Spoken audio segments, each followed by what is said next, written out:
మనం ఆరాధనలోకి వెళ్ళే ముందు కొన్ని లేఖన భాగాలు చూసుకుందాము. కీర్తనల గ్రంథము 15వ అధ్యాయం.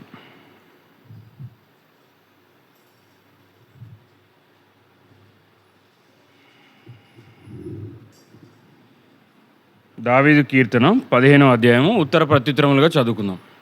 సంఘమంతా లేచి నిలబడాలని మనవి చేయుచున్నాను. మీ పరిశుద్ధ గ్రంథాన్ని చేతిలోకి తీసుకొని అందరం గట్టిగా ఒకేసారి చదువుదాం. దావీదు కీర్తన. యెహోవా, నీ గుడారంలో అతిథిగా ఉండదగిన వాడెవడు? నీ పరిశుద్ధ పర్వతం మీద నివసింపదగిన వాడెవడు? ప్రవర్తన కలిగి నీతిని అనుసరించుచు హృదయపూర్వకముగా నిజము పలుకువాడే. అటివాడు నాలుకతో కొండెములాడడు, తన చెలికానికి కీడు చేయడు, తన పొరుగువాని మీద నింద మోపడు. అతని దృష్టికి నీచుడు అసహ్యుడు. అతడు యెహోవాయందు భయభక్తులు గలవారిని సన్మానించును. అతడు ప్రమాణము చేయగా నష్టము కలిగినను మాట తప్పడు. అతడు, చివరి వచనం అందరం కలిసి చదువుకుందాం. తన ద్రవ్యము వడ్డీకి ఇయ్యడు, నిరపరాధిని చెరుపుటకై లంచము పుచ్చుకొనడు. ఈ ప్రకారము చేయవాడు ఎన్నడూను కదల్చబడడు. ప్రభు సహాయం నిమిత్తం ప్రార్థన చేసుకుందాం. అందరూ మోకరించండి.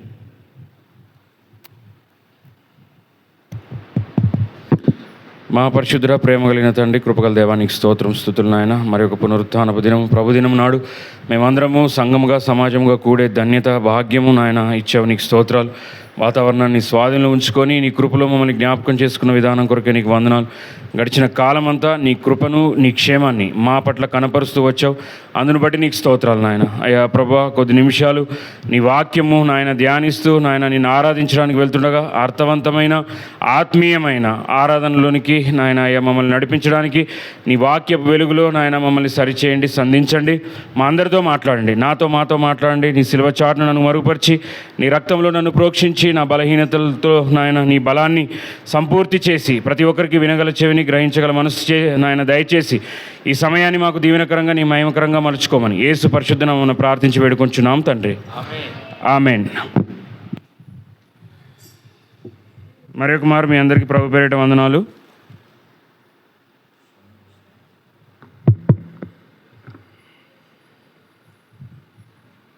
ఈ కీర్తన ఎవరు రాశారు? ఎలా తెలిసింది దావీదని? అక్కడ రాసింది. ఓకే. దావీదు కీర్తన. యెహోవా, నీ గుడారంలో అతిథిగా ఉండదగిన వాడెవడు? నీ పరిశుద్ధ పర్వతం మీద నివసింపదగిన వాడు ఎవడు? పరిశుద్ధ పర్వతము అంటే దాన్ని మనం సాదృశికంగా పరలోకానికి కూడా తీసుకోవచ్చు, దేవుని సన్నిధికి కూడా తీసుకోవచ్చు. యెరూషలేము అని అంటాం. యెరూషలేము అని అంటే ఇప్పుడు మన మందిరమును కూడా ఒక యెరూషలేముగా దేవుని సన్నిధిగా తీసుకోవచ్చా లేదా? మన గృహాన్ని కూడా తీసుకోవచ్చు. అంటే మనం దేవుని ఆలయం, మనమందరము దేవుని ఆలయం. మీ హృదయం పరిశుద్ధాత్మకు ఆలయమై ఉన్నదని మీరు ఎరగరా అని అంటాడు మన కొరింథీయులకు రాసిన పత్రికలో. ఇక్కడ మనం చూస్తే దేవుని సన్నిధిలోకి మనం వెళ్ళడానికి, అంటే మనం దేవుని సన్నిధానికి వస్తున్నాం. దేవుని సన్నిధానంలోకి వెళ్ళడానికి అర్హతలు ఏంటి అనేది మనకి ఈ అధ్యాయము తెలియజేస్తుంది. ఇప్పుడు మనకి దేనికైనా ఒక ఇంటర్వ్యూకి వెళ్ళడానికి అర్హత కావాలా వద్దా? ఒక జాబ్కి అటెంప్ట్ చేయాలంటే కావాలా? అంటే ఆ జాబ్కు సంబంధించిన స్కిల్స్ కానీ లేకపోతే ఎగ్జామ్స్ కానీ రాసి ఉండాలి. ఆ ఇంటర్వ్యూ మనం ఫేస్ చేసి ఉండాలా లేదా?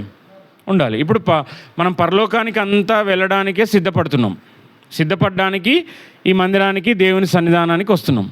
మందిరానికే సిద్ధపడని వారు, మందిరానికే ఆటంకాలు సాకులు చూపేవాళ్ళు ఆ పరలోకానికి చేరగలరంటారా? ఇక్కడున్న సాదృశికంగా ఉన్న మందిరాన్ని దేవుడు పెట్టాడు. మీరందరూ సంఘంగా సమాజంగా కూడి నన్ను ఆరాధించండి, అక్కడ నేను ఉంటాను. ఎక్కడ 2-3 నా నామమున కూడి ఏం చేస్తే ఏకీభవించి ప్రార్థన చేసినా ఏం చేసినా వారి మధ్య నేను ఉంటా అన్నాడు. మరి దేవుడు సన్నిధి మన మధ్య ఉంది కాబట్టి ఇక్కడ ఆ దేవుని సన్నిధానికి రావడానికి మన అర్హతలు ఏంటి, దేవుణ్ణి ఆరాధించడానికి ఏమేమి లక్షణాలు ఉండాలి ఒక ఆత్మీయుడికి అనేవి మనకి చిన్న అధ్యాయమే, 5 వచనాలు ఉన్నాయి. కానీ చాలా పవర్ఫుల్. అంటే ఏమనొచ్చు, చిన్నదే కానీ శక్తివంతమైంది. సేమ్ ఇదే అధ్యాయం మనము 24వ అధ్యాయం కూడా చూస్తే సేమ్ సైమల్టేనియస్గా అవే పదాలు ఉంటాయి. దాదాపు 15వ అధ్యాయము కీర్తనలు, 24వ అధ్యాయం కూడా సైమల్టేనియస్గా ఉంటుంది. ఇప్పుడు నేను 24వ అధ్యాయం మనం ధ్యానించట్లేదు, అది మీరు ఇంటికి వెళ్ళి చూడాలి. ఇక్కడ మనం చూసుకునే మాట ఏంటంటే 2వ వచనం చూడండి, 15:2. యథార్థమైన ప్రవర్తన కలిగి నీతిని అనుసరించుచు హృదయపూర్వకముగా నిజము పలుకువాడే.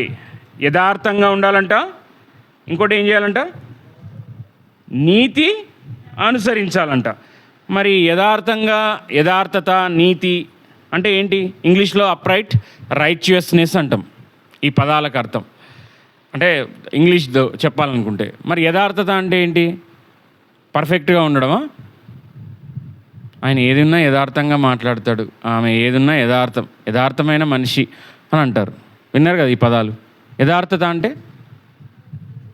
ఉన్నది ఉన్నట్టుగా, బయట ఒకటి లోపల ఒకటి కాదు. అందుకే అంటారు కదా మనో వాక్కాయ కర్మల. అంటే ఏం ఆలోచిస్తున్నామో, ఏం మాట్లాడుతున్నామో, ఏ పని చేస్తున్నామో ఆ మూడు సైమల్టేనియస్గా ఒకే తాటి మీద ఉండాలి. కొంతమంది ఒకటి ఆలోచిస్తారు, ఒకటి మాట్లాడతారు, ఇంకొకటి చేస్తారు. అంతేనే కదా? అంటే వాళ్ళు చెప్పేది ఒకటి, మాట్లాడేది ఒకటి, చేసేది ఒకటి. మరి అది యథార్థ అవుతుందా? కాదు. అంటే మనము అన్యులు, ఇది బహిరంగ సువార్త కూడికను, సువార్త కూడిక బయట అన్యుల దగ్గర మాట్లాడేవి కాదు. కాబట్టి ఆత్మీయులు, రక్షించబడ్డవారు, ప్రభు బల్లలో పాల్పంపులు పొందుదాం అనుకున్న క్రీస్తును వెంబడించే సాక్షి సమూహం. కాబట్టి ఆ సాక్షి సమూహము, దేవుని వెంబడించే వారు కూడా యథార్థంగా లేరు. ఇప్పుడు నేను అన్యుల గురించి మాట్లాడట్లా, దేవుణ్ణి నమ్మిన వ్యక్తులు కూడా యథార్థంగా లేరు. అంటే వాళ్ళ హృదయ ఆలోచన వేరు, వారు మాట్లాడే మాటలు వేరు. లోపల ఏమైనా అనుకోవచ్చు, బయటికి మాత్రం ప్రైజ్ ది లార్డ్ బాగున్నారా అంటారు. వాళ్ళు ఆలోచించే ఆలోచన విధానం వేరు, వాళ్ళు మాట్లాడే మాటలు వేరు.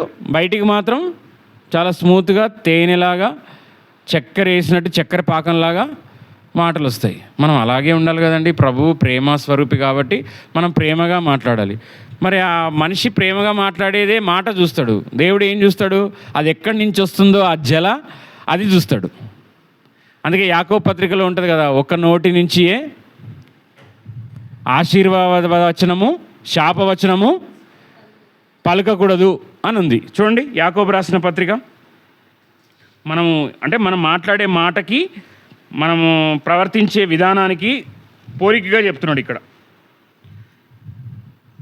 3వ అధ్యాయము, యాకోబు రాసిన పత్రిక 3వ అధ్యాయము 9 నుంచి 9వ వచనం నుంచి. దీనితో తండ్రి అయిన ప్రభువును స్తుతింతుము, దీనితోనే దేవుని పోలికగా పుట్టిన మనుషులను శపింతుము. ఒక్క నోటి నుండి ఆశీర్వచనమును శాపవచనమును బయలువెళ్ళును. నా సహోదరులారా, ఇలా ఉండకూడదు. మనమంతం ఏంటి? సహోదరులు, క్రీస్తు రక్తంలో కడగబడిన ఒకే తండ్రికి. ఈరోజు ఏం డే? Fathers day. తండ్రుల, తెలుగులో చెప్పాలంటే తండ్రుల దినోత్సవం. కానీ చాలామంది ఆత్మీయులు అనబడిన వారు కూడా వారు తల్లిదండ్రులకు నిజంగా లోబడితే తండ్రుల దినోత్సవం, లేదంటే ప్రతిరోజు తండ్రికి ఏంటి వారి వల్ల ఎంతో బాధ కదా, పుత్రశోకం. నా కుమారుడు, నా కుమార్తె అని వారు గర్వించే విధంగా లేక ఆత్మీయులు అనబడిన వారు కూడా తల్లిదండ్రులకు ఎదురు తిరిగేవారిగా ఉన్నారు, వారిని బాధ పెట్టేవారిగా ఉన్నారు. అప్పుడు ఆ తండ్రికి ఉత్సవం ఉంటుందా, దినం ఉంటుందా? సో మనం తల్లిదండ్రులకు నిజమైన ఉత్సవాన్ని, ఆనందాన్ని కలిగించే వ్యక్తులంగా ఉండాలి. ఇంకో మాట ఏమన్నాడు? 11వ వచనం, నీటి బుగ్గలో ఒక జేల నుండియే తీయని నీరును చేదు నీరును ఊరున. నా సహోదరులారా, అంజూరపు చెట్టున ఒలీవ పండ్లైనను ద్రాక్ష తీగకు అంజూర పండ్లైనను కాయున, అటువలనే ఉప్పు నీళ్ళలో నుండి తీయని నీళ్లు ఊరవు. అంటే ఇందులో ఉన్న సారాన్నంతా మన ప్రభు అయిన యేసుక్రీస్తు వారు ఏం చెప్పారు? నీ హృదయము నిండిన దానిని బట్టే నోరు మాట్లాడను. నీ లోపల అంతా స్టాక్స్, ఎడ్యుకేషను, పాలిటిక్స్, స్పోర్ట్స్ అవన్నీ ఉన్నాయి అనుకో, మూవీ స్టార్స్ వాళ్ళు ఎప్పుడో కలుసుకున్నారు అవన్నీ నీకు అప్డేట్స్ తెలుసు అనుకో, నువ్వేం మాట్లాడుతావు ఫ్రెండ్స్ తోటి?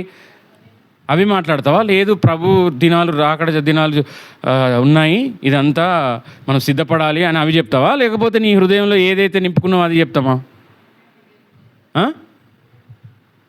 ఇక్కడ ఏముంది? ఉప్పు నీరు, తీయని నీళ్ళు. మరి ఆ ఒకటే దాంట్లో నువ్వు ఏదైతే నింపుకుంటావో అవే ఇస్తావు. సముద్రం అంతున్నా కానీ తాగడానికి పనికి వస్తుందా?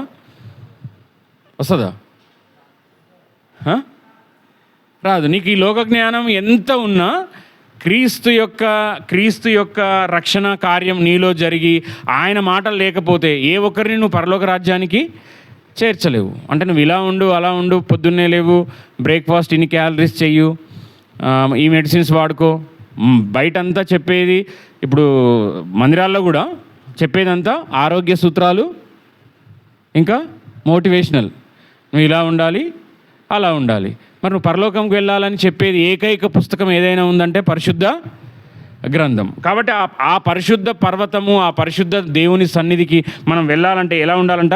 యథార్థంగా. నెక్స్ట్ ఇంకో మాట ఏమన్నాడు? నీతిని అనుసరించి నడుచుచు. ఆ నీతిని ఎప్పుడైనా అనుసరించాలి? మన ప్రభువుకున్న ఇంకో పేరేంటి? మలాకి 4:2 ఉంటుంది, నీతి సూర్యుడు మీ మీద ఉదయించును. చూడండి, మలాకి 4:2. మన దేవుడు ఎలాంటి వాడు? ఇక్కడ ఉంది, చివరి పుస్తకం, పాత నిబంధనలో చివరి పుస్తకం 4:2. అయితే నా నామమందు భయభక్తులు గలవారగు మీకు నీతి సూర్యుడు ఉదయించును, అతని రెక్కలు ఆరోగ్యమును కలుగజేయును గనుక మీరు బయలుదేరి క్రొవ్విన దూడలు గంతులు వేయినట్లు గంతులు వేయుదురు. మన దేవుడు నీతి సూర్యుడు. నీతి సూర్యుడు అంటే మనమంట ఇటు చూడాలి, మనము భూమి అంట సూర్యునికి ఇంకొంచెం ముందుకు వెళ్ళినా మనం మసి బొగ్గులైపోతామంట. ఆఫ్రికా లాగా ఉంటామంట. మనం ఎలా ఉంటాం? ఎందుకు? భూమధ్య రేఖకు దగ్గరగా మనం ఉన్నాం కాబట్టి మనము మన యొక్క ఆసియా ఖండంలో ఉన్న వాళ్ళు మనం కానీ చామన ఛాయ అంటాం. చామన ఛాయ అంటే అలా పూర్తిగా తెలుపుగా ఉండము, నలుపుగా కూడా ఉండము. ఎలా ఉంటాము? గోధుమ రంగులో ఉంటాం. అదే ధృవాల మధ్య ఉన్నవాళ్ళు, ఇప్పుడు అమెరికా కానీ లండన్ కానీ అలా ఆ దేశాల్లో ఉన్నవారంతా తెల్లగా ఉంటారు. ఎందుకంటే అక్కడ ఎలా ఉంటుంది? ఉష్ణోగ్రతలు చాలా తక్కువగా ఉంటాయి, ఎండ తీవ్రత కూడా తక్కువ. ఇక మనం ఆఫ్రికాకి వెళ్తే భూమధ్య రేఖకు కూడా దూరం. ఈ ఆఫ్రికా ఖండంలో ఉన్నవారైతే జింబాంబే, ఆఫ్రికా చూసే ఉంటారు కదా మీరు. భూమధ్య రేఖకు ఆ ఎండ అంతా వాళ్ళకి ఎండ తీవ్రత బాగా ఉంటుంది. అంటే దేవుడు కూడా ఈ సృష్టిని, భూమి యావత్తును శూన్యంలో వేలాడదీసి సూర్యునికి దగ్గరగా వెళ్తే మనం మాడిపోతామని ఎంత అక్యురేట్గా పెట్టాలో అంత అక్యురేట్గా పెట్టాడు. ఆ నీతి సూర్యుడు అనే వ్యక్తి మనం కొంచెం అంటే ఆ సూర్యుని మీద ఎన్నో ప్రయోగాలు చేసినా కానీ ఆ సూర్యునిలో ఉన్న టెంపరేచర్ ఎంతో, అందులో ఉన్న శక్తి సామర్థ్యం ఎంతో తెలుసుకోలేకపోతున్నారు. ఎందుకంటే ఈ సృష్టి యావత్తు ఉదయం లేవగానే దేనికోసం ఎదురు చూస్తుంటుంది? సూర్యుని కోసం. ఎందుకంటే ఈ మొక్కలు అవి జీవించాలన్నా, బ్రతికి ఉండాలన్నా అందులో ఫోటోసింథసిస్, కిరణజన్య సంయోగ క్రియ అంటారు దాన్ని. అది చేసుకుంటే కానీ ఆ పత్రంలో అది నిలబడలేదు, ఆ యొక్క మొక్క బ్రతికి ఉండలేదు సైన్స్ ప్రకారం. అది జరగాలంటే కంపల్సరీ ఆ ఫోటో సింథసిస్ కావాల్సింది ఏంటి? సూర్య రశ్మి. ఆ సూర్యరశ్మి దేని ద్వారా వస్తుంది? సూర్యుని ద్వారా వస్తుంది. కాబట్టి ఆ నీతి సూర్యుడు ఎలా అయితే మండుతూ వెలిగిస్తూ ఇతరులకు వెలుగుగా ఉంటాడో మనం ఎలా ఉండాలంట? యథార్థంగా ఉండాలంట, నీతిగా ఉండాలంట. మత్తయి సువార్త చూడండి, 5వ అధ్యాయం. మత్తయి సువార్త 5వ అధ్యాయం 10వ వచనం,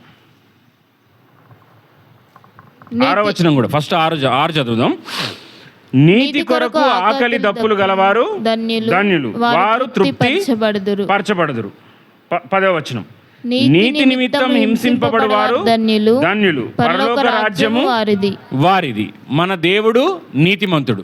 నీతిమంతుడు లేడు, ఒక్కడును కూడా లేడు. కానీ నీతిమంతుడు, ఏ పాపము లేని అతి పరిశుద్ధుడు ఎవరు?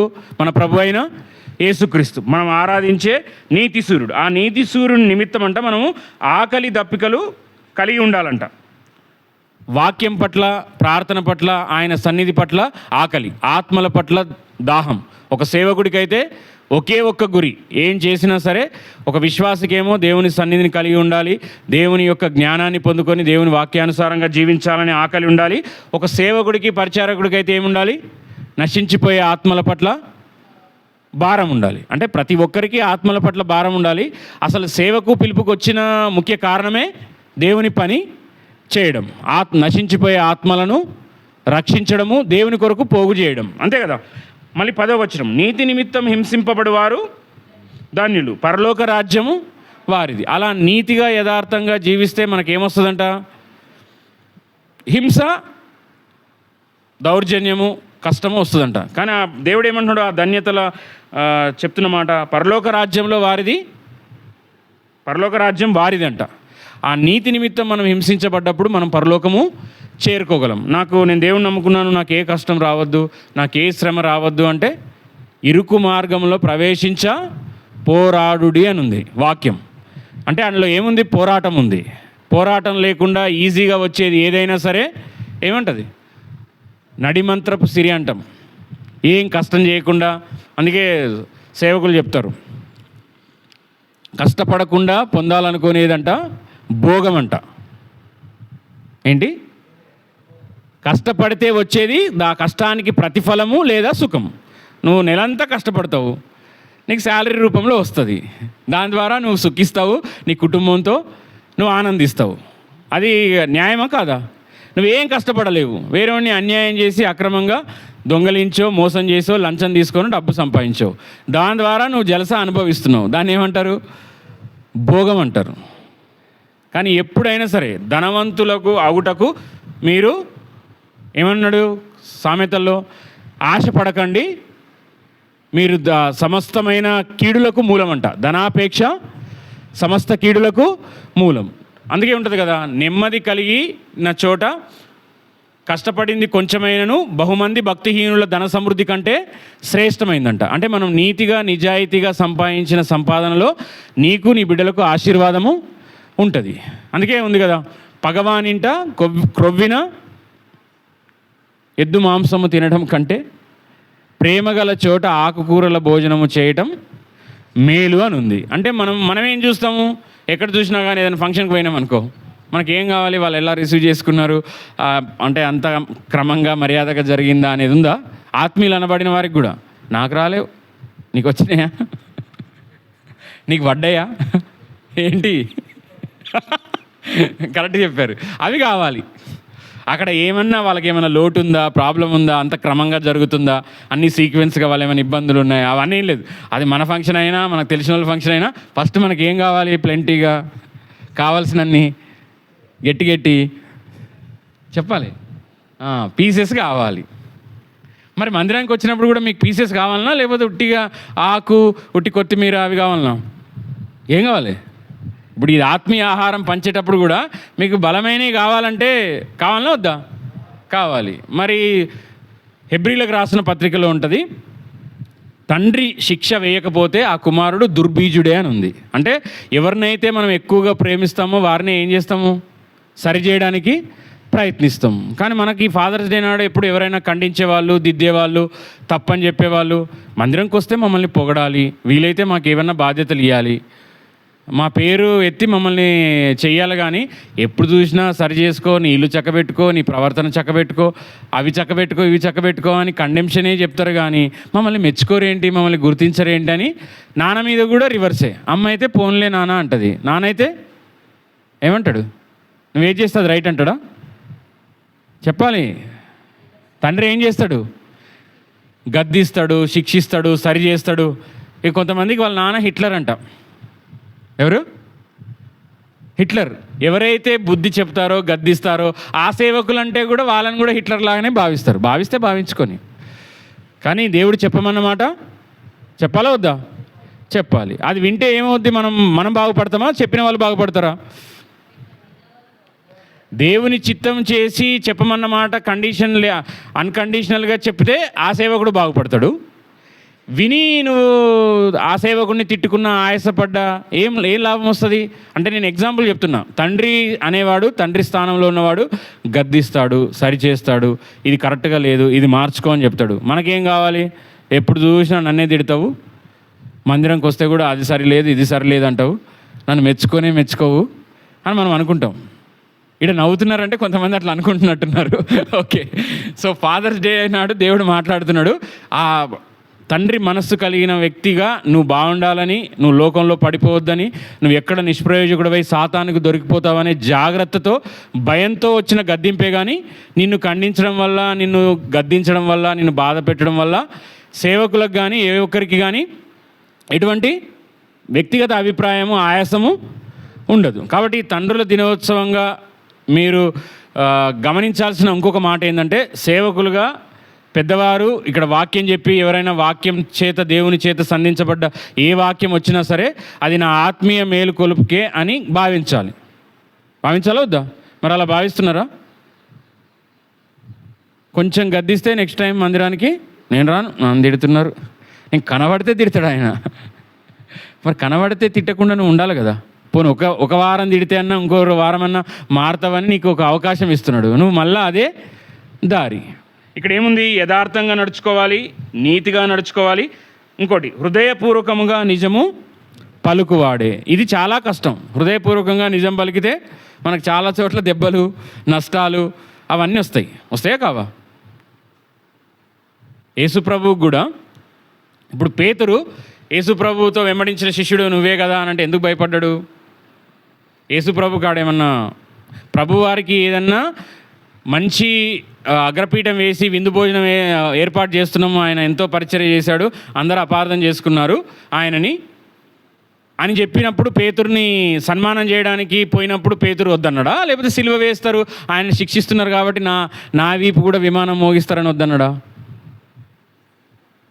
పేతురు ఎందుకు నేను ఆయన ఎరగను అని చెప్పాడు? ఆ నిజం చెప్పితే ఆయనకి ఏమొస్తుంది? శిక్ష వస్తుంది. ప్రభువుతో పాటు హింస, శిక్ష పొందాల్సి వస్తుంది. మనం ఇక్కడే టెస్ట్. నేను అందుకే అంతకుముందు కూడా చెప్పాను, నువ్వు ప్రభువు నమ్మితే నీ ఆధార్ కార్డు తీసేస్తా. ఏ కార్డు? ఆధార్ కార్డు. ప్రభువుని నమ్ముకుంటే నువ్వు ఉద్యోగానికి రావాల్సిన అవసరం లేదు. ప్రభువు నమ్ముకుంటే మా ఇల్లు ఖాళీ చేసి వెళ్ళిపోవాలి. కోవిడ్లో చాలామంది తెలియదు కానీ హాస్పిటల్లో చేసే వాళ్ళకి ఇల్లులు అద్దెకి ఇవ్వలేదు, ఉన్నా కానీ వాళ్ళని కాల్ చేపించేసారు తెలుసా? టీవీలలో కూడా వచ్చినాయి. మెడికల్ ప్రొఫెషన్లో ఉన్న డాక్టర్స్ని, పారామెడికల్ స్టాఫ్ని అంతా కాల్ చేపించేసారు, మా మధ్య ఉండొద్దు, మీరు హాస్పిటల్లోకి వెళ్ళేసి వస్తారని. ఎందుకు? ఆ రోగాలు వాళ్ళకు వస్తాయని. అంటే ప్రభువుని నమ్ముకున్న వారిని ఉంటే మనకు అగ్రపీఠమో, రెడ్ కార్పెటో, ఇలాంటి గ్రీన్ కార్పెటో మనకు వేయకుండా మనకు హింసలు, శ్రమలు వచ్చినప్పుడు ఎంతమందిమి మనము నిజాయితీగా నిలబడతాం? నీ ఆధార్ కార్డు తీసేస్తాము, నీ రిజర్వేషన్ది తీసేస్తాము, లేదంటే నువ్వు ఉన్న కాలేజీ నుంచి నీ స్కాలర్షిప్ తీసేస్తాము, నీకు రావాల్సిన గవర్నమెంట్ బెనిఫిట్స్ ఏమీ ఇవ్వము అని మనకు అవి కాక మనకు శ్రమలు, ఇబ్బందులు. ఇప్పుడు అలాంటి సిచ్యువేషన్లో ఉన్నామా లేదా? మనం ఇప్పుడు ప్రజెంట్ ఆల్రెడీ ఉన్నాం. అంటే కొన్ని రాష్ట్రాలు, నార్త్ కానీ కొన్ని రాష్ట్రాల్లో ఇంకా భయంకరమైన పరిస్థితుల్లో ఉన్నాం. మరి మనము హృదయపూర్వకంగా ప్రభువే నా దేవుడు, నేను యేసుక్రీస్తును తప్ప వేరే దాన్ని నేను వెంబడించను, ఆయనను కానని నేను చెప్పలేను, నువ్వు అవునంటే అవును, కాదంటే కాదు, అంతకు మించి వచ్చినది ఎవరి నుంచి వచ్చిందంట? దుష్టుని నుంచి, సాతాను నుంచి, అపవాది నుంచి వచ్చిందంట. మరి నువ్వు చెప్పగలవా?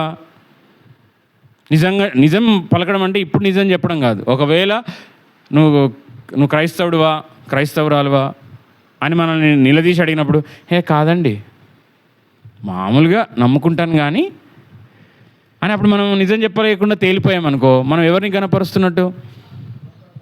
సాతాను. నేను నీ పార్టీయే, ఏదో అప్పుడు పూర్తికి నేను ఇలా వచ్చాను కానీ నేను నీకే, నా ఓటు నీకే. మరి ఇక్కడ సాతానికి ఓటు వేసే వాళ్ళు ఉన్నారా? దేవునికి ఓటు వేసే వాళ్ళు ఉన్నారా? నేను పాలిటిక్స్ గురించి మాట్లాడట్లేదు. ఎవరికి ఓటేస్తారు? మన ఓటు ఎవరికి? అది మేలైన, నష్టమైన, కష్టమైన, కలిమైన, లేమైన, ఖడ్గమైన, ఏదైనా మనం నిజము ఏం పలకాలి? మన నిజ దేవుడైన యేసుక్రీస్తునే నేను వెంబడిస్తానని మనం నిజం చెప్పాలి. మన వ్యక్తిగత జీవితంలో కూడా ప్రతి ఒక్కరూ నీళ్ళు తాగినట్టుగా ఆడతారంట. ఏంటి? అబద్ధాలు. నిజం కాదు. అబద్ధాలు ఆడడం ఎలాగా? నీళ్ళు తాగినట్టే చెప్తారంట. నవ్వుతున్నారు ఎందుకు? ఇక్కడ ఎవరైనా నీళ్ళు తాగొచ్చారా ఈరోజు? అంటే మరి అబద్ధమునకు జనకుడు అని ఉంది పేరు. మనం అబద్ధం అంటే చిన్నదే అనుకుంటాం, కానీ 10 ఆజ్ఞలలో కూడా ఒక ఆజ్ఞ అబద్ధము ఆడకూడదు. మళ్ళీ ప్రకటన గ్రంథంలో ఉంటుంది, వాడు అబద్ధమునకు జనకుడు అంట. అంటే అబద్ధానికి పితామహుడు ఎవరు? జీవశాస్త్రానికి పితామహుడు అరిస్టాటిల్. అందరికీ మనకు తెలుసు, అవునా కదా? బుక్ తెరవగానే మనకి ఎవరు వస్తారు? అరిస్టాటిల్, సోక్రటీస్, వీళ్ళు వస్తారు. కానీ మన అబద్ధాలకు జనకుడు ఎవరంట? సాతానంట. మరి మీరు మీ తండ్రి ఎవరు? మీరు ఎవరి జనకులకు అంటే ఎవరి కుమారులుగా పిలువబడుతున్నారు? నిజం పలుకువారు దేవుని కుమారులు. మరి అబద్ధం ఆడేవారంతా ఎవరి కుమారులు?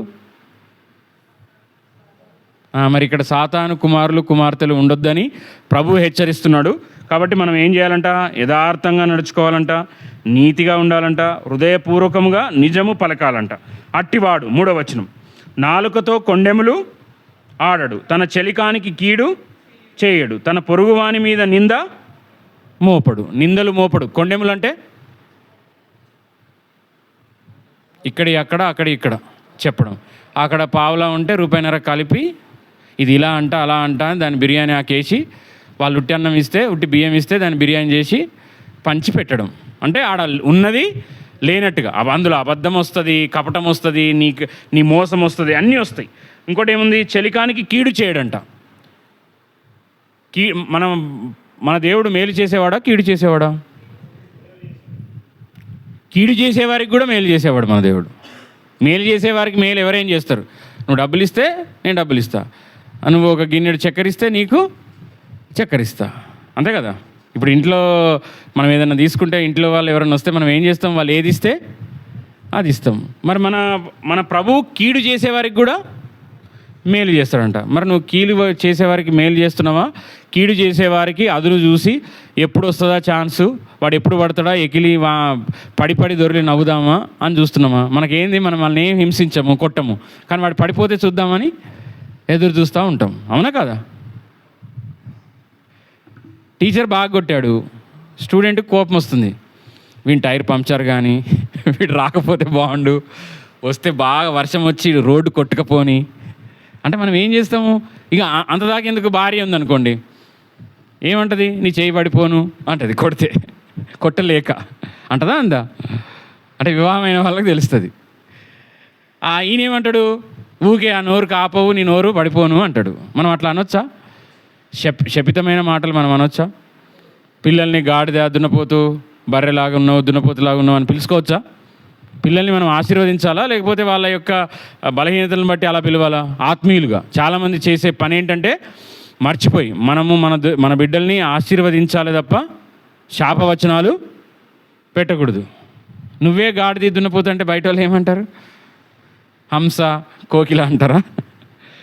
అంటే నేను చెప్తున్నాను, నవ్వొద్దు, ఉన్న విషయం అది. మన పిల్లల్ని మనం ఏం చేయాలి? కండెం చేయొద్దు. శపితమైన మాటలు, కీడు కలిగించే మాటలు మాట్లాడొద్దు. ఇంకోటి ఏంది? నీ పొరుగువాని మీద నింద మోపడు. అంటే నిందలు మోపేవాడు, అబద్ధాలు చెప్పి మన మీద నిత్యము దేవుడికి చూడండి 12వ అధ్యాయం ప్రకటన గ్రంథం 12వ అధ్యాయం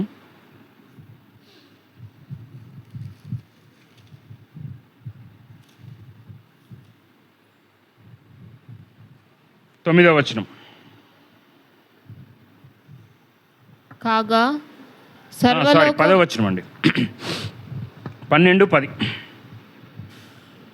పేజీ నంబర్ 235, 12వ అధ్యాయం ప్రకటన గ్రంథము 10వ వచనం. మరియు ఒక గొప్ప స్వరము పరలోకమందు ఇలాగ చెప్పుట వింటిని, రాత్రింబగళ్ళు. ఆగాలి, స్పీడ్ వద్దు. రాత్రింబగళ్ళు అంటే day and night. Day shift లేదు, నైట్ షిఫ్ట్ లేదు, మనకి ఒకటే షిఫ్ట్ 24/7. రాత్రింబగళ్ళు మన దేవుని ఎదుట ఏం చేస్తారంట చూడండి. మన దేవుని ఎదుట మన సహోదరుల మీద నేరము మోపువాడైన అపవాది. వాని పనే ఇది. వాడు అట్లంట, వీడు ఇట్లంట, వాడు రాలేదు, వాడు ఆ టైంకి రాలేదు, వాడు తినట్లేదు, వాడు ఆ పని చేశాడు. ఇప్పుడు మనం డ్యూటీ చేసే దగ్గర కూడా వాళ్ళ పని అదే. వాళ్ళకి ఇచ్చిన బాధ్యత వారికి ఇచ్చిన పనిని శక్తివంచన లేకుండా చెయ్యరు. ఎవరు ఏ టైంకి వచ్చిర్రు, ఎవరు ఏ శారీలు కట్టుకొని వచ్చిర్రు, ఎవరు ఎప్పుడు తిన్నారు, ఎవరు పల్లిగిలు ఇచ్చిర్రు, ఇదే పని. ఎవరికి? బాస్కి చెప్తారు. వాళ్ళు ఎవరి లీడర్షిప్ కింద ఉన్నారు, ఎవరి మోటివేషన్లో పనిచేస్తున్నారు అంటే నేరం మోపడం, ఎప్పుడు చూసినా ఇతరుల తప్పులు వెతకడం, ఇతరుల లోపాలు వెతకడం ఎవరి పని?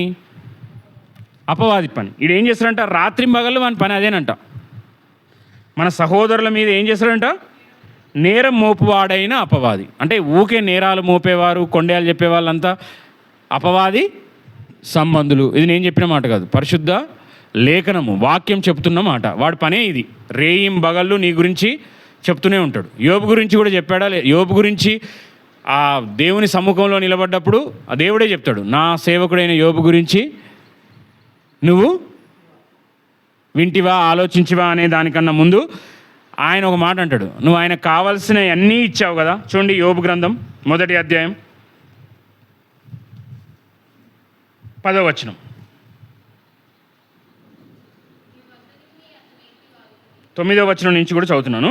అని ఏంటంటే, యోబు ఊరకయే దేవుని యందు భయభక్తులు గలవాడాయన, నీవు అతనికిని అతని ఇంటి వారికిని అతనికి కలిగిన సమస్తమునకును చుట్టూ కంచె వేస్తివి కదా. నీవు అతని చేతి పనిని దీవించుట చేత అతని ఆస్తి దేశంలో బహుగా విస్తరించుచున్నది. మరి దేవుడేమో ఆయన గురించి సాక్ష్యం చెప్తున్నాడు. చెప్తే ఈయనేమంటున్నాడు? 4వ వచనం చూడండి, 2వ అధ్యాయం 4వ వచనం.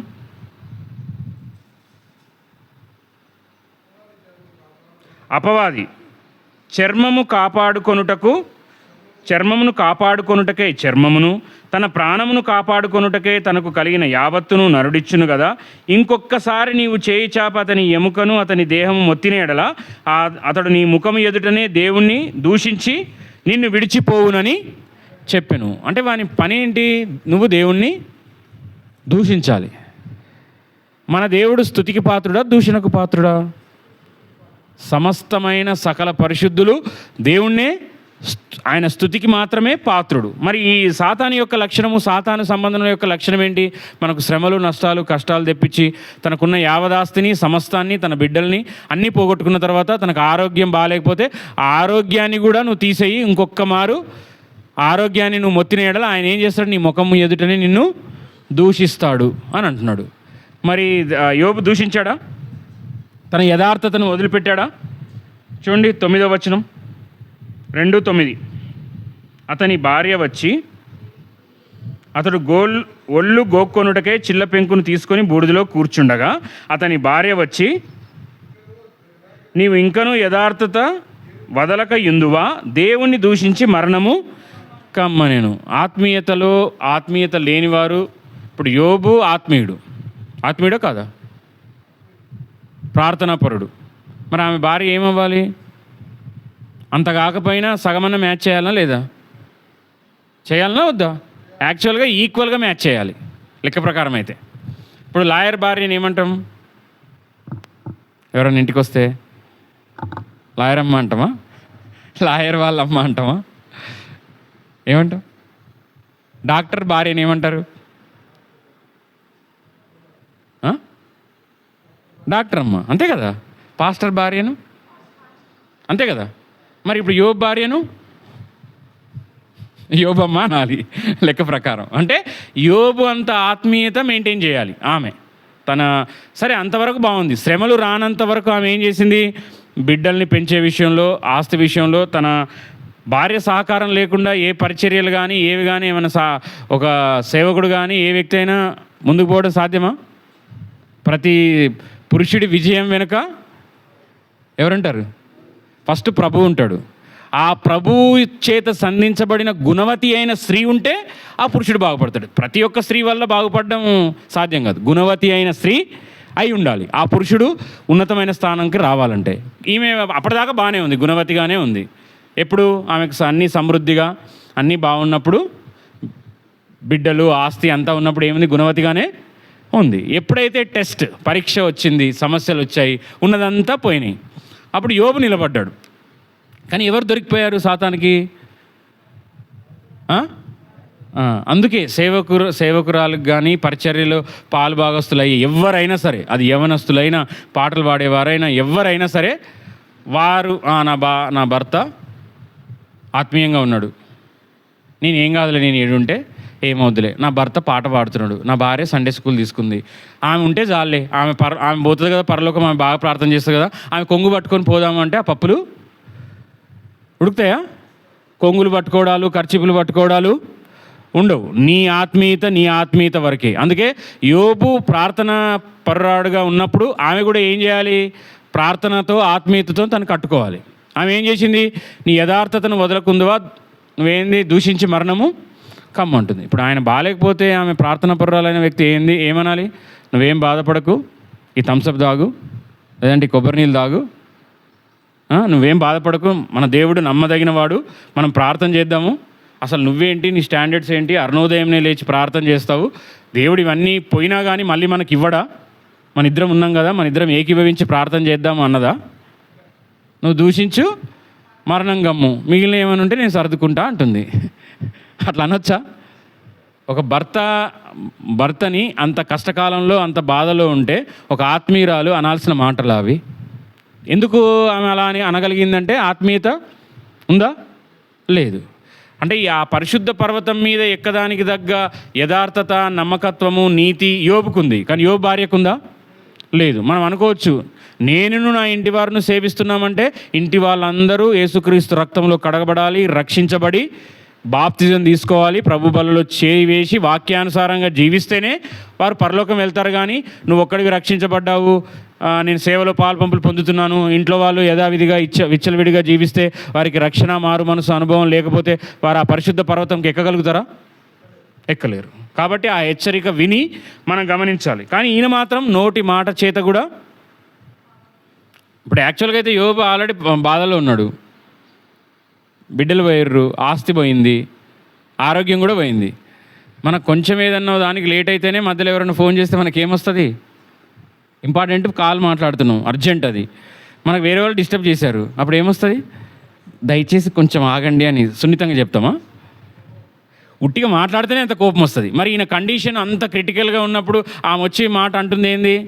చావు అంటుంది, దేవుణ్ణి దూషించి చావు అంటుంది. సరే, ఆయన ఏమనొచ్చు? నేను నిన్ను చంపి, ఫస్ట్ నిన్ను చంపుతానే, నిన్ను చంపి నేను చేస్తా, నేను ఈ టైంలో ఉన్నా కానీ నాకెట్లా దొరికినవే అని ఆయన లేవచ్చు కదా, లేచి కొట్టొచ్చా? ఒకవేళ అలా రియాక్ట్ అయినా యాప్టా కాదా లెక్క ప్రకారం అయితే ఆయనకున్న బాధను బట్టి? కానీ ఆయన ఏమన్నాడు?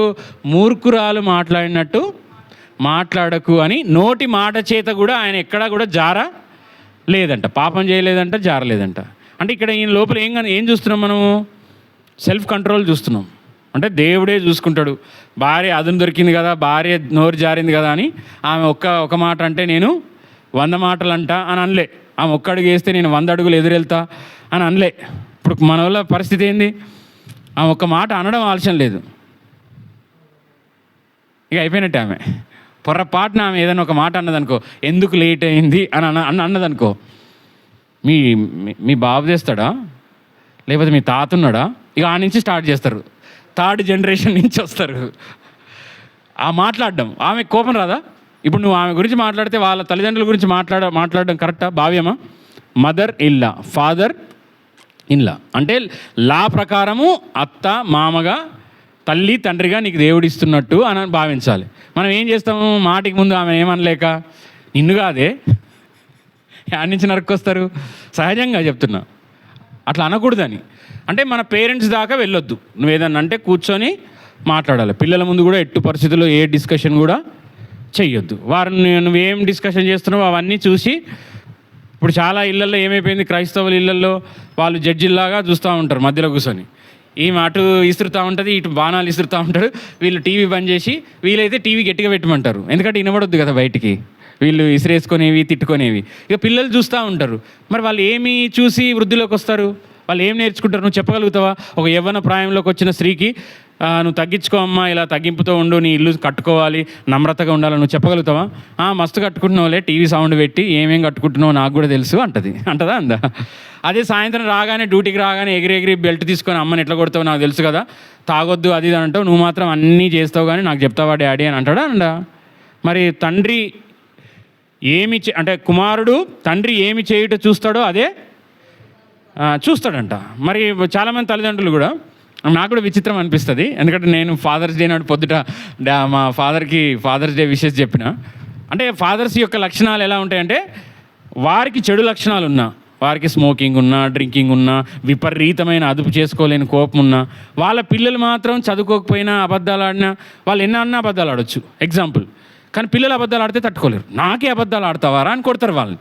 కానీ ఈయన పొద్దున్న లేస్తే, నీకు పక్క వాళ్ళ ఇంట్లో నుంచి స్కూల్లో నుంచి నాకు ఫోన్ వచ్చింది, మీ మిస్ ఫోన్ చేసింది, నువ్వు పెన్సిల్ అన్నీ పక్కోడి అన్నీ తీసుకుంటున్నావంట, నీకు బుద్ధి లేదా, నేను ఆఫీసులో నుంచి తెస్తున్నాయని నీకు సరిపోతలేవా అంటున్నాడంట ఆయన. యాడ్ నుంచి ఆఫీసులో నుంచి తెస్తున్నాయి నీకు సరిపోతలేవా, కావాలంటే తీసుకుపో, నీకు ఎన్ని కావాలంటే అని చెప్పి నేను తెస్తా అంట. మరి ఈయననేమో ఆఫీస్లో నుంచి తెస్తాడు, ఆ అబ్బాయి స్కూల్లో నుంచి తెస్తే కోపం ఎందుకు వస్తుంది? తప్ప కాదా? అంటే మనము చేసింది పిల్లలు చూసి వాళ్ళకి చెప్పాలి. అందుకే యేసుక్రీస్తు తన అడుగు జాడల్లో మనం నడవడానికి పరిశుద్ధ గ్రంథంలో ఉన్న ఏ మాట, ఏ వాక్యము మీరు చేయదగనిది కాదు, చేసేదే అయి ఉంది కాబట్టే అది ప్రకటించాడు. అందుకే అన్నాడు కదా, నేను ఇది ఎవరు రాశారు అంటే దావీదు అన్నాడు. మరి ఈ పరిశుద్ధ లేఖనాలంతా ఎవరు రాయించారు? దేవుడే తన ఆత్మ ద్వారా మనం పాటించవచ్చు. ఇది ఓన్లీ సేవకులకో, ఏ బిషప్లకో, పోపులకో వాళ్ళు మాత్రమే పాటిస్తారు, హై స్టాండర్డ్ వాళ్ళకే, మనకు కాదు అనికి లేదు. క్రీస్తు రక్తంలో కడగబడిన ప్రతి వ్యక్తి ఈ వాక్యానుసారంగా జీవించడానికి శక్తి, సామర్థ్యం దేవుడు ఇస్తాడు. మరి మనం కూడా ఏం చేయాలి? పిల్లల్ని చక్కదారిలో మార్చే ముందు మనం నిజము పలకాలి, యథార్థంగా ఉండాలి, నీతిగా కష్టపడి పని చేయాలి. మనం ఆఫీస్ నుంచి అవి వెతుకొచ్చినాం అనుకో, వాడు ఏం చేస్తాడు? స్కూల్ నుంచి ఏడ దొరికితే ఆడ అవన్నీ తీసుకొని వస్తాడు. చూద్దాం, మన వాక్యంలోకి వచ్చేద్దాం, నేను ముగిస్తాను. 15వ అధ్యాయం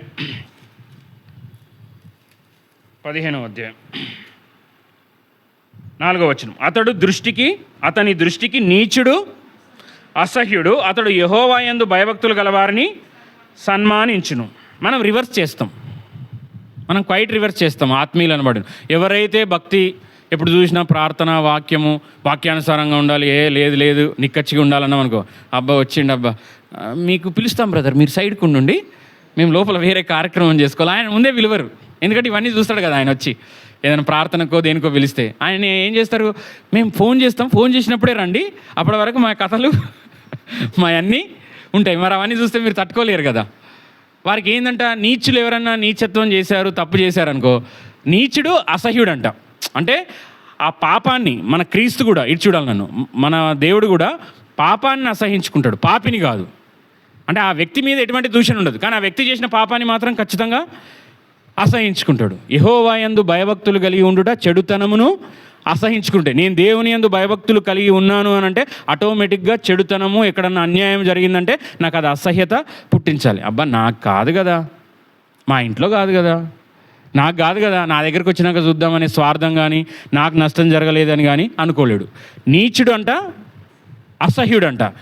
మనకు నీచులు, దేవుని వాక్యానికి వ్యతిరేకంగా జీవించేవారు, దుర్భాషలు ఆడేవారు, వారికి క్రీస్తు ప్రేమను చూపించడం కరెక్టే, కానీ వారు చేసే పనులను నువ్వు రహస్యంగా మెచ్చుకుంటూ లోపల వాళ్ళతో ఏకీభవిస్తున్నావు అనుకో, నువ్వేం చేస్తున్నట్టు? ఆత్మీయంగా ఉన్న వాళ్ళనేమో ఏం చేయాలి? యాక్చువల్గా సన్మానించాలి. ప్రార్థనతో వాక్యానుసారంగా ఉన్న వాళ్ళని మనం ఏం చేయాలి? సన్మానించాలొద్దా? అతడు యెహోవా యందు భయభక్తులు గలవారిని సన్మానించుడు. నీ ఫ్రెండ్స్ ఎవరినో బట్టి నేను చెప్పేయచ్చు. ఇప్పుడు నా ఫ్రెండ్స్ ఉన్నారనుకోండి, ఫర్ ఎగ్జాంపుల్, నాతో తిరిగే 4 ఫ్రెండ్స్ని బట్టి నేను ఎలాంటి వాడినో చెప్పొచ్చు. ఈడ గంట సేపు ప్రసంగం చెప్పొచ్చు, కానీ దిగిన తర్వాత నా ఫ్రెండ్స్ ఎవరు, నా కాల్ లిస్ట్ ఏంటి, నా హిస్టరీ ఏంటి, వాటిని బట్టి అంటే నా వ్యక్తిత్వం ఏంటి అనేది తెలుసుకోవచ్చు. అవునా కదా? మరి నీ ఫ్రెండ్స్ ఎవరు? దేవుని యందు భయభక్తులు గలవారా? దేవుని వాక్యానికి, దేవుడు అంటే భయం లేకుండా దేవుని రాజ్యానికి వ్యతిరేకంగా జీవించేవారా? నీ ఫ్రెండ్స్ ఎవరు? చూడాలి ఇటు. ఎవరు మీ ఫ్రెండ్స్? ఎవరు? ఆత్మీయుల, ఆత్మీయహీనుల, భక్తిపరుల, భక్తిహీనుల? నువ్వు భక్తిపరుడు అయితే భక్తిపరుడు నువ్వేం చేస్తావు? సన్మానిస్తావు.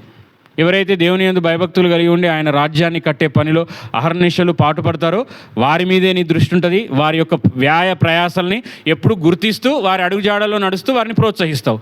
అదే నువ్వు నీచులు, నీకు అసహ్యత లేదనుకో, అంటే వారిని చూసి నువ్వు ఏం చేసుకుంటున్నావు, అసహించుకోవట్లేదు, వాళ్ళని మెచ్చుకుంటున్నావు. మరి నువ్వు నీచులను, పాపం చేసే వాళ్ళని మెచ్చుకుంటూ దేవుని యందు భయభక్తులు గల వారిని దూషించే వ్యక్తివంటే అసలు నువ్వు దేవుని బిడ్డవేనా? ఒక్కసారి మనల్ని మనం పరిశీలన చేసుకుందాం. ఇంకో మాట ఏముందాడ, అతడు ప్రమాణము చేయగా నష్టము కలిగినను మాట తప్పడు. మనం అందరం పొద్దున్న నుంచి తప్పేది ఇదే, అంతే కదా. ఇప్పుడు రాజకీయ నాయకులు ప్రమాణం చేస్తారు ఏమని, వ్యక్తిగతంగా ఎటువంటి రాగద్వేషాలకు అతీతంగా లేకుండా నేను ప్రజలందరినీ మంచిగా చూసుకుంటానని చేస్తాం. మనం చిన్నప్పుడు కూడా ప్రతిజ్ఞ చేసాం, భారతీయులందరూ నా సహోదరులు. మన బాప్తిజం తీసుకున్నప్పుడు కూడా కొన్ని మాటలు చెప్తాం. మనతో మన నోటి వాంగ్మూలం తీసుకుంటారా తీసుకోరా? వివాహం జరిగేటప్పుడు కానీ బాప్తిజం తీసుకున్నప్పుడు కానీ శ్రమ అయినా కష్టమైనా ఏదొచ్చినా నేను క్రీస్తును విడిచిపెట్టను, నిందలైనా శ్రమలైనా ఆయననే వెంబడిస్తాను, ఆయన వాక్యానుసారంగానే జీవిస్తాను, మందిరానికి క్రమంగా వస్తాను, సావాసం కలిగి ఉంటాను అని కొన్ని ప్రమాణాలు వారి సిద్ధాంతాలను బట్టి చెప్తారనుకో. మరి మనం ఆ ప్రమాణాలు పాటిస్తున్నామా? అంటే మనం మాట మీద నిలబడే వారమా లేదా అనేది ఏవో మాటలు ఎందుకు, ఆ మాటల కాడికి వస్తే తెలిసిపోద్ది. మనం మాట మీద నిలబడే వ్యక్తులమా చెప్పాలి. ఆయన ఏం చేశాడంట, అతడు ప్రమాణం చేయగా నష్టం కలిగినా కానీ మాట తప్పడు. ఇప్పుడు యేసుక్రీస్తు కూడా అంతే. మీరు వెతుకుతున్న నజరేయుడైన యేసును ఎవరు అంటే నేనే అన్నాడు. నేను కాదని కాముకుంటే ఆ శిలువ శ్రమ అవన్నీ ఉండేదా? నష్టం ఉండేదా? మరి ఆయన శ్రమ పొందడానికైనా ఇచ్చిన మాట కోసం వారి శిష్యులకు ఆల్రెడీ చెప్పాడు, మనుష్య కుమారుడు ఎలా చనిపోతాడు, ఎలా 3వ దినమున తిరిగి లేస్తాడు, ఎలా ఆరోహణం అవుతాడని అనేక లేఖన భాగాల్లో మనకు ఆ 4 సువార్తల్లో చెప్పాడా లేదా? చెప్పాడు. ఆ చివరి వరకు వచ్చినప్పుడు, ఆ శ్రమ కష్టం వచ్చినప్పుడు మాట మీద నిలబడ్డా, లేకపోతే నేను కాదు మీరు ఏదో రాంగ్ అడ్రస్కి వచ్చాడు అన్నాడా? అంటే ఒక ఆత్మీయుడు నష్టం వచ్చినా ఎంత కష్టమైనా ఏం చేయాలి అంటే, మరి మనమంతా నేను మాట మీద నిలబడను బ్రదర్, నేను భూమి మీద నిలబడతా అంట. ఎటకారం. నువ్వు భూమి మీద నిలబడతావో, అగ్ని ఆరదు పురుగు చావ దగ్గర ఉంటావో, అది ఇప్పుడు కాదు. అది మన దేవుడు మనల్ని తూకం వేసినప్పుడు ఆయన తక్కెట్లో మెనే టేకే లోఫార్సిన్ అని దేవుడు మన యొక్క జీవితాన్ని తూకంలో వేసినప్పుడు నువ్వు భూమి మీద నిలబడతావా? నేను మాట మీద నిలబడను, భూమి మీద నిలబడతా అంట. మా అందరి దేని మీద నిలబడతాం? జాన్? భూమి మీద దేవుని యొక్క మాట మీద నిలబడాలి. క్రీస్తు అనే బండ మీద, క్రీస్తు అనే వాక్యం మీద నిలబడాలి. యాకోబు రాసిన పత్రిక చూడండి, ఈ ఒక వచనం చూసుకొని మనం ఆరాధనలోకి వెళ్దాం. యాకోబు రాసిన పత్రిక, మనం అందరము మాటల్లో తప్పిపోతున్నామంట. 3వ అధ్యాయము 1-2 వచనాలు. యాకోబు రాసిన పత్రిక 3వ అధ్యాయము చదువుతున్నాను. నా సహోదరులారా, బోధకులమైన మనము మరి కఠినమైన తీర్పు పొందుదామని తెలుసుకొని మీలో అనేకులు బోధకులు కాకుండుడి. అనేక విషయంలో మనమందరము తప్పిపోవచ్చున్నాము. ఎవడైనను మాట యందు తప్పిన ఎడల అట్టివాడు లోపము లేనివాడై తప్పని ఎడల అట్టివాడు లోపము లేనివాడై తన సర్వ శరీరమును స్వాధీనపరుచుకొందున్న శక్తిగల వాడగును. మనమందరం అంట తప్పిపోతామంట, తప్పిపోయే ప్రజలమంట. మనమంతా దేని మీద తప్పిపోతాం? మాట మీద. 31వ డిసెంబర్ 31వ తారీఖు నాడు కొన్ని తీర్మానాలు తీసుకుంటాం. మనం ఏం తీసుకుంటాం? ఇంకా మందిరానికి క్రమంగా వస్తాను, సమయానికి వస్తాను, ఏ ఆదివారం కూడా మానను, కుటుంబంతో సహా వస్తాను, పరిచర్య పోయినసారి కంటే ఎక్కువగా దేవుని పరిచర్యలో పాలిభాగస్తుని అవుతాను, దేవుడికి ఇవ్వాల్సిన సమయాన్ని ధనాన్ని నమ్మకంగా ఇస్తాను, నా హృదయాన్ని ఇస్తాను, నా అర్పణలను, నా సమయము, నా ధనాన్ని కూడా దేవుని రాజ్య వ్యాప్తికి ఇస్తాను అని మనం కొన్ని తీర్మానాలు తీసుకుంటాం. గుర్తున్నాయా ఎవరికన్నా? 31 నాడు ఏమైనా తీసుకున్నారా మీరు? అవి తీసుకుంటే పాటించాలి కాబట్టి మేము పెద్ద తీసుకోవట్లేదు బ్రదర్ అంటారా? తీసుకున్నారా లేదా? ప్రతి ఒక్కరు తీసుకుంటున్నారు ఈ మధ్య. చదువున్నా చదువు లేకపోయినా, ఉద్యోగం ఉన్నా ఉద్యోగం లేకపోయినా, అది ఎవరైనా సరే, స్త్రీ అయినా పురుషుడైనా మందిరానికి క్రమంగా రావాలి, బిడ్డల్ని బాగా చూసుకోవాలి, బాగా చదివిపించుకోవాలి, పొద్దున్నే లేవాలి, పొద్దున్నే ఏం చేయాలి, పొద్దున్నే లేచి ప్రార్థన చేసుకోవాలి అనే తీర్మానాలు తీసుకుంటున్నాము. మనం అంతా దాని ప్రకారం ఉంటున్నామా? వాక్యాన్ని క్రమంగా చదవాలి, ఈ 1 ఇయర్లో బైబిల్ని కంప్లీట్ క్షుణ్ణంగా చదివి ముగించాలి అనే తీర్మానాలు తీసుకుంటున్నాం. మనం ఎవరికి మాట ఇస్తున్నాం? అవి దేవుడికి ఇస్తున్నాం. మరి ఎంతమంది మనం దేవుని మాటకు లోబడి మాటను నిలబెట్టుకుంటున్నాం? మిమ్మల్ని మీరు పరిశీలన చేసుకోండి. నేను దానికి ఏమీ అతీతుడిని కాదు. నేను కూడా మాట ఇచ్చి తప్పిపోతున్నాం. ఆ తప్పిపోకుండా ఉండడానికి దేవుడు మనల్ని నాతో కూడా మాట్లాడుతున్నాడు. మనం ఏదైనా మాట ఇచ్చాము అంటే, ఇది చేస్తామంటే అది ఖచ్చితంగా చేయాలా వద్దా? అది కష్టమైన నష్టమైన. చివరి మాట ఏముంది? 5వ వచనం, తన ద్రవ్యమును వడ్డీకి ఇయ్యడు. అంటే యాడుంది బ్రదర్, వడ్డీకి ఇవ్వచ్చా? నేను ఒక్కదాన్ని సంపాదిస్తున్నా, మరి ఏదో ఆమ్దాని ఉండాలి కదా, పాలకు పెరుగు తోడులాగా. మరి వడ్డీ అవన్నీ అనుకుంటే మనము ఎలా ముందుకు సాగుతాము? ఈ సంపాదన నాకు సరిపోవట్లేదు, మనం వడ్డీకి ఇవ్వచ్చా లేదా అని సోకాల్డ్ ఆత్మీయులు కొంతమంది అడుగుతారు. వడ్డీకి ఇవ్వచ్చా? ఆత్మీయులు వడ్డీలకు ఇవ్వచ్చా? చెప్పరు. వడ్డీకి ఏమి అంట? తన ద్రవ్యము వడ్డీకి ఇయ్యడు.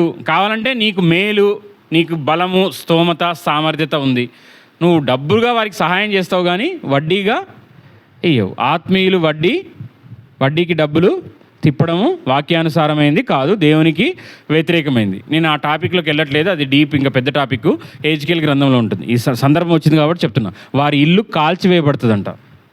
ఏం చేస్తాడట దేవుడు? కాల్చేస్తాడంట. తన బిడ్డలకు కానీ వారికి కానీ వారి బిడ్డలకు కానీ ఆరోగ్యం ఉండదంట, మరణానికి కూడా వెళ్ళే పరిస్థితి వస్తుందంట. మరి వడ్డీకి చిన్నదే కదా బ్రదర్, ఏమవుతుందని అనుకుంటారు. దేవుని మాటతో మనం చెలగాటము ఆడొద్దు. 2వది, నిరపరాధిని చెరుపుటకై లంచము. కొందరు మేము వడ్డీలకు ఇయ్యం బ్రదర్, కానీ ఏదైనా పని కావాలంటే ఏదైనా డబ్బులు ఇచ్చారనుకో, వాళ్ళు లంచమని ఇవ్వరు, గిఫ్ట్. ఏంటంట? గిఫ్ట్ అంట.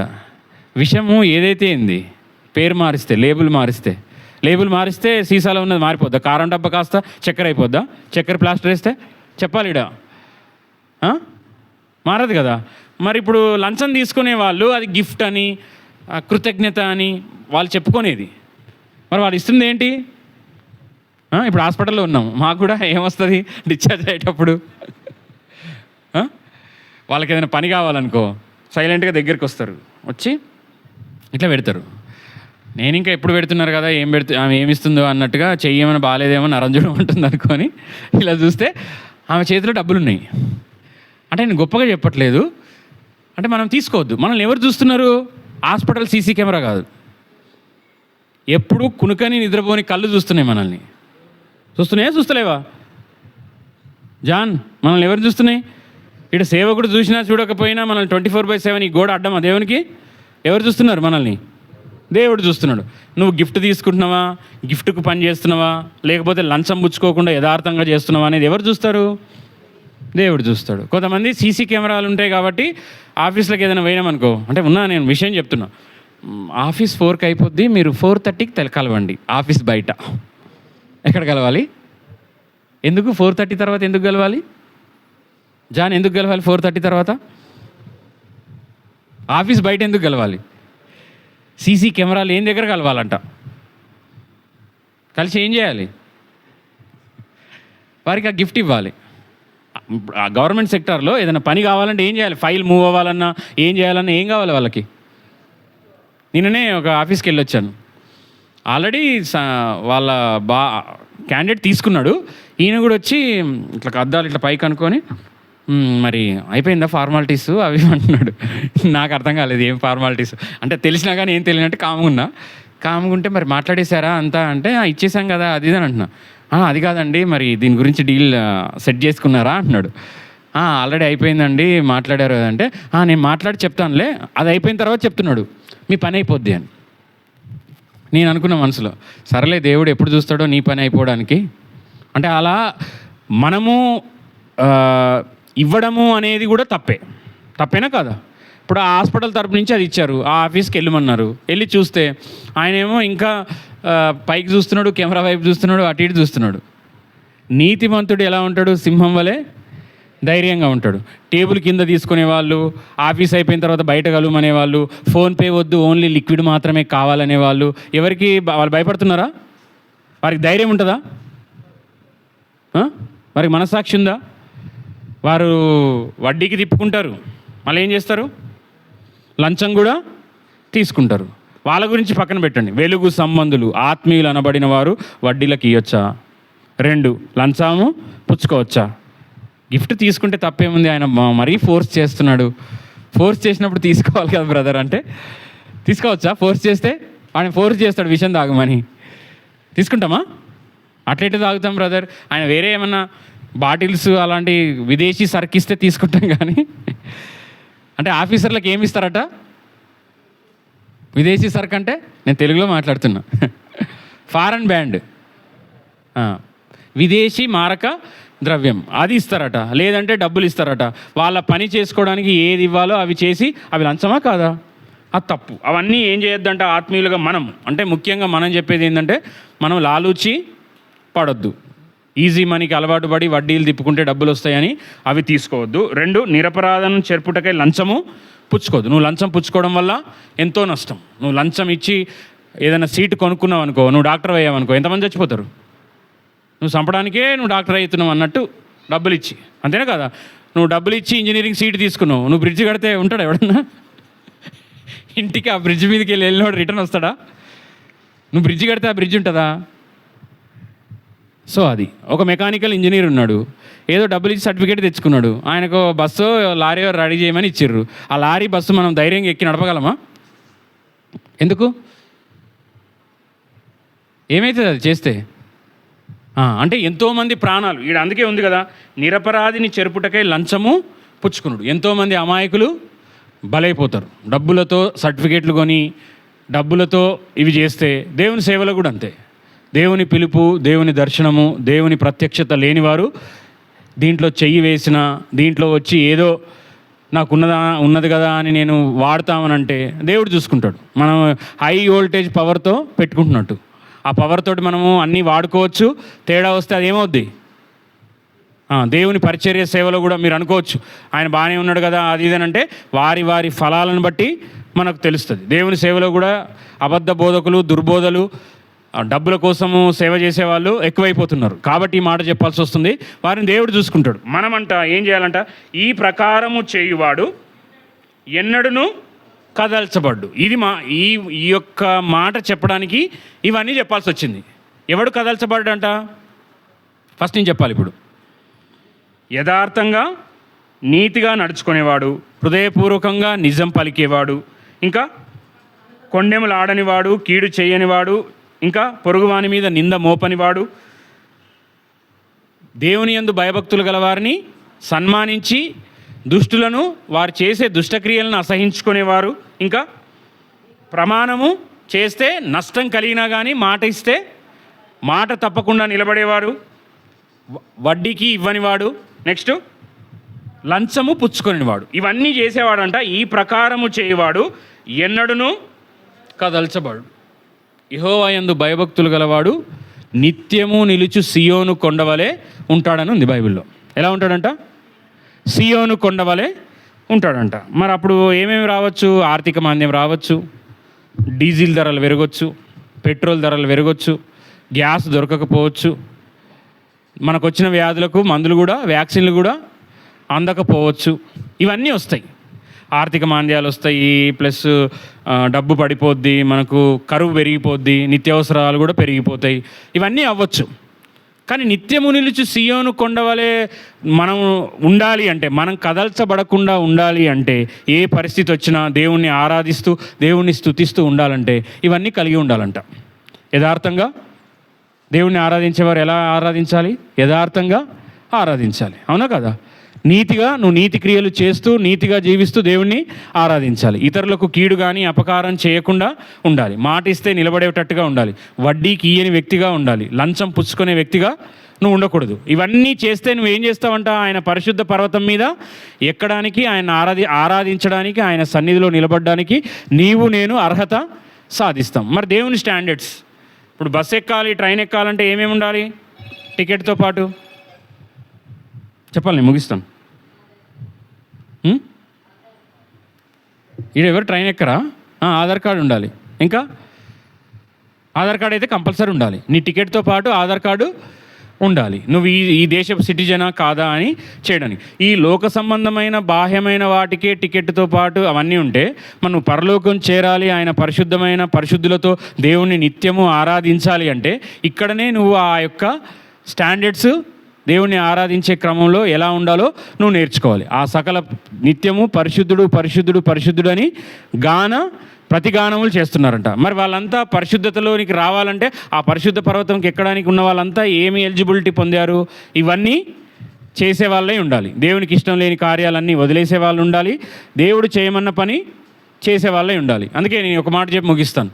అంటే పరిశుద్ధ గ్రంథంలో ఆత్మీయులకు ఉండే ఇంకో సవాల్ ఏంటంటే దేవుడు వద్దన్నవి చెయ్యరు. దేవుడు వద్దన్నవి చెయ్యరు. అంటే దేవుడు ఇది వద్దన్నాడు అనుకో, అది చెయ్యరు. వ్యభిచరించకూడదు, అది వ్యభిచరించకూడదు. అబద్ధం ఆడొద్దు, దొంగిలకూడదు, అది చెయ్యరు. దేవుడు వద్దన్నే చెయ్యరు. కానీ దేవుడు చేయమనే మాత్రం చెయ్యరు. దేవుడు రెండు చెప్పాడు, వద్దు చెప్పాడు, చేయమని చెప్పాడు. Since of omission and since of commission అని ఉంది. అంటే దేవుడు వద్దు అన్నది చేయడము తప్పే, దేవుడు చేయమన్నది చేయకపోవడం కూడా తప్పేనా కాదా? నీ పొరుగువాణ్ణి ప్రేమించు అన్నాడు. నీ దేవుణ్ణి పూర్ణ హృదయంతో, పూర్ణ ఆత్మతో, పూర్ణ బలముతో ప్రేమించాలని చెప్పాడు. అవి చేయమన్నాడు. మనం అవి చేయం, మిగతా అన్నీ చేస్తున్నాం కదా.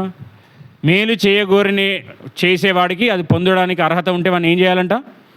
నీకు ఆ శక్తి సామర్థ్యం ఉంటే చెయ్యాలంట. నువ్వు మేలు చేయగలిగే శక్తి నీకు ఉందనుకో, నువ్వేం చేయాలి? మేలు చేయాలి. మనం మేలు నీ చేయి వెనుకకు తీసుకోవద్దని ఉంది బైబిల్లో. మరి మనం అలా ఉన్నామా? మేలు చేసే కెపాసిటీ ఉన్నా కానీ చెయ్యం. అంటే దేవుణ్ణి మనం ఆరాధిస్తున్నాం కాబట్టి ఇది పరిశీలన చేసుకుంటూ దేవుణ్ణి ఆత్మతో సత్యంతో ఆరాధించాలంటే నేను మాట తప్పేవానిగా ఉన్నానా? నన్ను మాట తప్పేవానిగా కాకుండా మాట మీద నిలబడే వ్యక్తిగా చెయ్యు. నేను నిత్యము నిలిచి సియోను కొండవలే నిన్ను ఆరాధించాలని ఆశపడుతున్నాను. యథార్థంగా, నీతిగా, వాక్యానుసారంగా నిన్ను ఆరాధించాలని ఆశపడుతున్నాను. నాతో మాట్లాడిన అన్ని విషయాల్లో నేను కొన్ని విషయాల్లో సరిగా ఉన్నాను, కొన్ని విషయాల్లో సరిగా లేను. నేను పరిశుద్ధ పర్వతంలో ఎక్కదగిన స్థాయికి నేను రావాలంటే నాలో కలగ ఉండాల్సిన లక్షణాలు నాకు ఇవ్వు.